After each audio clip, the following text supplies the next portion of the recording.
निगम चुनाव में मतदान के दिन विधानसभा क्रमांक 2 के वार्ड 22 में बीजेपी और कांग्रेस कार्यकर्ताओं के बीच बड़ा विवाद सामने आया है। दरअसल मतदान नहीं करने देने को लेकर वार्ड में शुरू हुआ विवाद शाम तक धरने तक जा पहुंचा। बताया जा रहा है कि मतदान शांतिपूर्ण तरीके से हो, इसे लेकर पुलिस ने वार्ड 22 के पार्षद प्रत्याशी राजू भदौरिया को हीरानगर थाने में बिठाकर रखा था। वहीं 1 घंटे बाद उन्हें छोड़ दिया गया।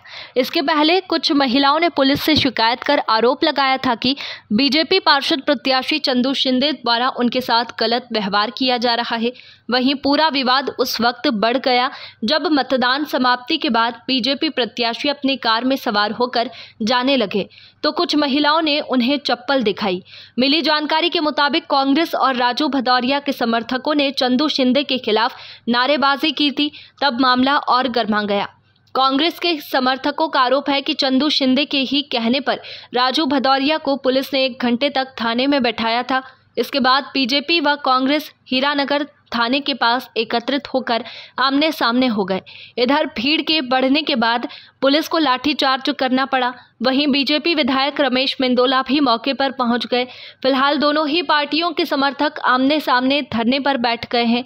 इधर पुलिस ने स्थिति पर नियंत्रण करने के लिए अतिरिक्त पुलिस बल को भी बुलाया है। वहीं पुलिस के आला अधिकारी भी मौके पर पहुंच गए हैं। बताया ये भी जा रहा है कि जिस स्थान पर आमने सामने की स्थिति बनी हुई है वहां पर 4 वार्ड की सीमा मिलती है। फिलहाल पुलिस और प्रशासन दोनों ही दलों के नेताओं को समझाइश देने की कोशिश कर रहे हैं। इधर विवाद के वीडियो भी सोशल मीडिया पर वायरल हो रहे हैं। फिलहाल अब मामला शांत है और स्थिति भी नियंत्रण में है। वहीं देर रात पार्षद प्रत्याशी चंदू शिंदे की शिकायत पर कांग्रेस के प्रत्याशी राजू भदौरिया और उसके अन्य साथियों के खिलाफ प्रकरण दर्ज किया है। जब हमने बोला कि भैया हमारे वहाँ की महिला सुरक्षित नहीं रहेंगी, तुम बाहर के गुंडे बुलाओगे तो हमारे वहाँ की महिला सुरक्षित नहीं रहेगी। उनने इस पॉइंट को भी तोड़ मोड़ कर कुछ महिलाएं बाकी महिलाएं बहुत अच्छी हैं, मगर कुछ महिलाओं को उन्होंने सीखा पढ़ा दिया कि तुम तो चंदू शिंदे के खिलाफ ऐसा बोलो कि हमारे साथ हमारे को अनशन बोला, ये बोला। मैं 25 साल से राजनीति पार्षद हूँ, 40 साल से राजनीति करता हूँ, मुझे मेरी मर्यादा पता है। अगर तुम उनके पास ऐसा कोई प्रमाण हो, प्रूफ हो तो पेश करें। किसी के लिए भी कुछ भी बोल देना, किसी भी मनगढ़ंत आरोप लगा देना, बल्कि इन्ना सबरी में जाके हमारी महिलाओं के साथ गंदी बातें करी है, सामने ही खड़ी है ना, हमारी महिलाओं को अनशन बोला, ऐसी ओछी राजनीति करी। और अगर वो मर्द था, ना मर्दों वाला काम करा, उसने 5-7 महिलाओं को चप्पल दे के भेजा गाड़ी फोड़ने के लिए, तो ये मर्दन की पहचान ही नहीं है। अगर वो मर्द होता वो खुद आता, क्योंकि हम तो नारी का सम्मान करते हैं। नारी के अपमान करना हमारे जीवन में नहीं लिखा है, पर उन नारियों को समझो के भड़का भड़कू के उनको मिसगाइड करा और ये समझ में आ गया कि उनके परिवार का चरित्र क्या है। कुछ नहीं, ये तो चुनाव का टाइम है। कुछ गलतफहमियों के कारण कार्यकर्ता साथियों के माध्यम से जो भी हुआ, मतलब कोई ऐसा नहीं है जिनको बहुत बड़ी घटना है। चंदू भैया और हमारी दोनों की बातचीत हो गई, सब परिवार की बात है। कोई ऐसा मसला नहीं है कि गुंडागर्दी का है या कुछ भी है, कोई आरोप प्रत्यारोप का मसला नहीं। चुनाव में छोटी मोटी घटना थी जो सब आपसी सामंजस्य के साथ खत्म हो जाएगी।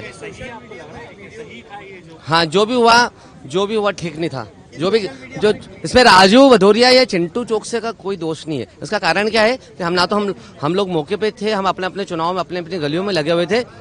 जिन लोगों ने भी गलती करी वो ठीक बात नहीं। इस तरह की घटनाएं इंदौर शहर का वातावरण खराब करने वाली है, राजनीतिक सौहार्द को खराब करने वाली, हम इसको कतई बर्दाश्त नहीं करते। ना कोई ये घटना बर्दाश्त करने लायक है। लेकिन चूंकि सब परिवार है, पुलिस कोर्ट कचहरी से ना तो किसी को अच्छा हुआ ना अच्छा होगा, तो सब आपस में मिलके चंदू भैया से भी निवेदन करा कि आप बड़े भाई हो, हम छोटे भाई हैं, तो कार्यकर्ताओं से किसी से गलती हुई तो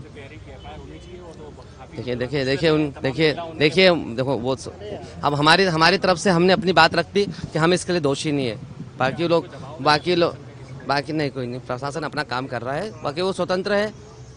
कांग्रेस का गुंडा चेहरा, अराजक चेहरा, जिसको कह सकते हैं कि जो हम शुरू दिन से कह रहे थे कि जितने गुंडे हैं उन सबको चुन के कांग्रेस ने टिकट दिया है। कल की घटना, कल भारतीय जनता पार्टी के कार्यकर्ता अपने कार्यालय पे बैठ के आगामी आज जो चुनाव थे उसकी योजना बना रहे थे। कांग्रेस के गुंडों ने आके कार्यालय पे हमला किया, चाकू लाठी डंडे के साथ वो लोग आए और ना सिर्फ कार्यालय पे हमला किया, कार्यालय पे हमला करने के बाद जब जिन पे हमला हुआ वो जब अपनी रिपोर्ट कराने थाने आए तो थाने पे भी वो लोग हमला करते हो। और अराजकता की इस पराकाष्ठा को मुझे लगता है यहाँ की जो स्थानीय यहाँ टीआई हैं या अन्य अधिकारी हैं उन्होंने इसको छुपाने की कोशिश की। ये एक अक्षम्य अपराध है।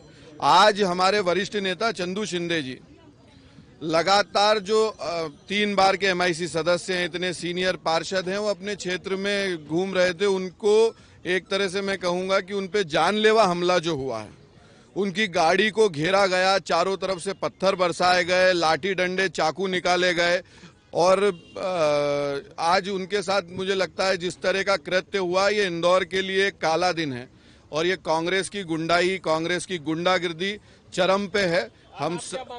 मैं उसी बात पे आ रहा हूँ कि हम सभी ने उच्च अधिकारियों को कहा है कि ऐसे गुंडों के खिलाफ जो सख्त से सख्त कार्रवाई होती है वो होना चाहिए, ताकि इंदौर के लिए एक ये निजाम बने। जिस तरह की घटनाएं कांग्रेस कर रही है और इसके नेता कर रहे हैं और जो इनको प्रश्रय दे रहे हैं, गुंडों को पनपा रहे हैं, बढ़ा रहे हैं और गुंडा जिसको कहेंगे गुंडाइज्म पूरे चरम पे है, उनके खिलाफ सख्त से सख्त कार्रवाई हो, ये हमने मांग की है।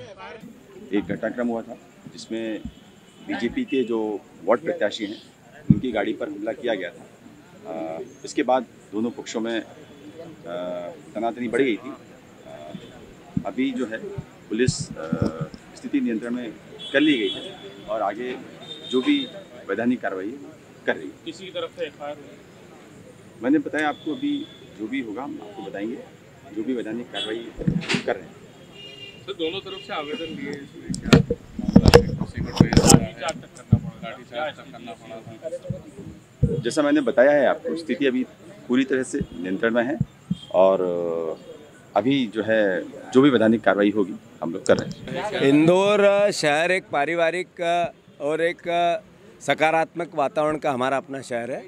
यहाँ चुनाव एक दिन होता है, बाकी सब मिलजुल कर प्रेम से, प्यार से, मोहब्बत से और एक दूसरे के सहयोग के साथ रहते हैं। सबका उद्देश्य है कि इंदौर के विकास में हम सब अपनी अपनी भूमिका निभाएं।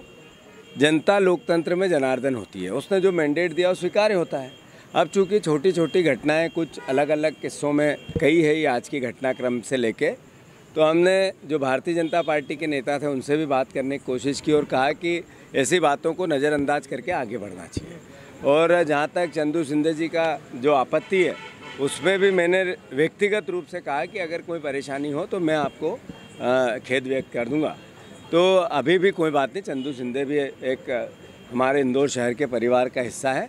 हम चाहते हैं मिलजुल के सब हो, छोटी छोटी बातें हैं, कोई बहुत गंभीर बातें भी नहीं है, तो समाप्त होनी चाहिए।